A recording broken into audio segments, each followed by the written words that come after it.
Arabuluculuk tarafların üzerinde serbestçe tasarruf edebileceği hukuk uyuşmazlıklarında devlet tarafından, yani Adalet Bakanlığı tarafından getirilmiş bir müessesedir.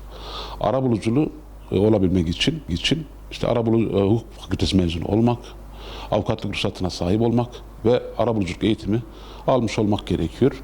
Ve bu eğitim sonucunda alınan arabuluculuk belgesiyle, resmi arabulucu sıfatıyla demin de ifade ettiğim gibi tarafların üzerinde serbestçe tasarruf edebileceği hukuk uyuşmazlıklarında arabuluculuk müessesesi yargıya gitmeden, yani yargılamaya hacet olmaksızın belirli yöntemler ve teknikler kullanılarak mevzuatta belirtilen ve yönetmelikte belirtilen usullere uygun bir şekilde tarafları bir araya getirip tarafların uyuşmazlık konusuyla alakalı serbestçe müzakere etmeleri ve çözüm yolları bulmaları üzerine kurulu. Bu arada arabulucuda tarafların eğer müzakere sonucunda anlaşmama gibi bir durum söz konusu olursa son ve ilk ve son kez bir öneride bulunup tarafları o uyuşmazlık konusu üzerinden anlaştırmaya çalışan kamu görevlisidir aslında. Çünkü arabuluculuk bir kamu görevidir. Arabuluculuk demin de ifade ettiğim gibi özel hukuk ilişkilerinde, özel hukuk uyuşmazlıklarında geçerli olan bir şey. Yani tarafların üzerinde serbestçe tasarruf edebilecekleri, kamu düzenine ilişkin olmayan, içinde şiddet iddiası barındırmayan, cezai niteliği olmayan uyuşmazlıklarda mesela işte iş uyuşmazlığı olabilir, aile uyuşmazlığı olabilir, aile hukukuna ilişkin uyuşmazlıklar olabilir, miras uyuşmazlığı olabilir, ticari uyuşmazlıklar olabilir, miras hukukuyla alakalı uyuşmazlıklar olabilir vesaire vesaire artırabiliriz. Bu anlamda arabuluculuk uygulamada iki şekilde yürüyor. Birincisi dava şartı arabuluculuk, diğeri de ihtiyari arabuluculuk şeklinde yürüyor.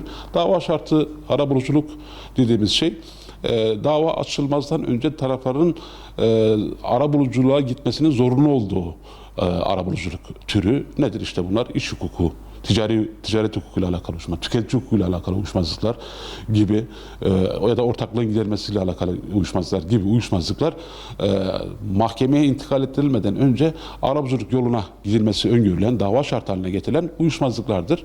Taraflar bu tür uyuşmazlıklarda dava yoluna gitmeden önce arabuluculuğa başlıyorlar. İşte adliyelerin bünyesinde bulunan arabuluculuk büroları var.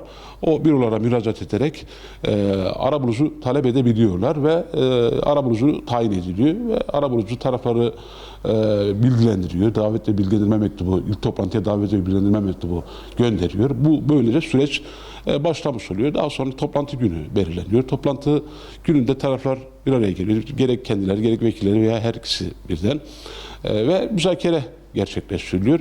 İşte bir toplantı olmadı, ikinci toplantı ertelenebiliyor, üçüncü toplantı olabiliyor. Çok esnek bir süreç bu anlamda. Talepler genişletilebiliyor, daraltılabiliyor ve taraflar kanunla bağlı olmaksızın uyuşmazlıklarını bir yargılama yoluyla değil de, yani kanunun emrettiği şekilde değil de ya da kanunun öngördüğü şekilde değil de farklı bir çözüm yöntemiyle sorunlarını çözebiliyorlar. Eğer uyuşmazlık konusunda anlaşma sağlanmış ise şayet arabulucu tarafların iradelerine, arabuluculuk son tutanağına geçiriyor, anlaşma belgesi düzenliyor ve o anlaşma belgesi mahkeme kararı hükmünde oluyor ve dava yolunu da bu şekilde kapatmış oluyorlar. Bu süreç tabii hem davaya göre daha kısa sürüyor. Çünkü bir dava bugün Türkiye'de sadece yerel mahkemede bir yıldan aşağı sürmüyor. İstinaf ve temiz dediğimiz zaman, yoluna gidildiği zaman daha fazla uzun sürüyor. Yani 5-6 sene, 10 sene süren maalesef davalar var.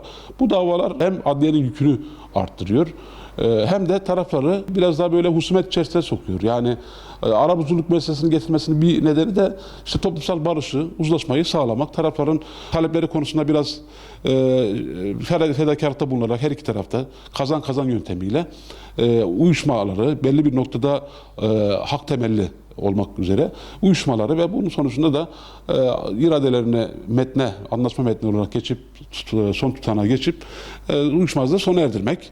Dolayısıyla burada tabii ki hem toplumsal barışın sağlanmasında hem de uzun süren yargılama sürecinin yıpratıcılığından uzaklaşarak taraflar bir ayda ve en fazla da 2 ay içerisinde uyuşmazlıkları arabuluculuk yoluyla çözüyorlar.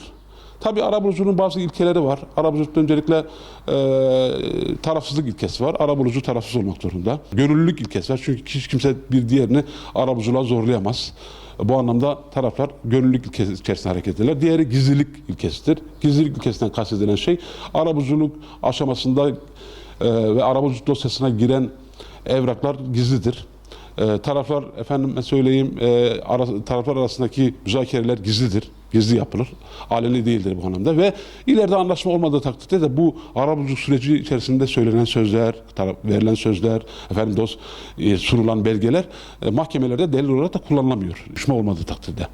Ve yine uyuşma olmadığı takdirde arabulucu bu durumu son tutanakla, anlaşmama tutanağıyla tespit ediyor.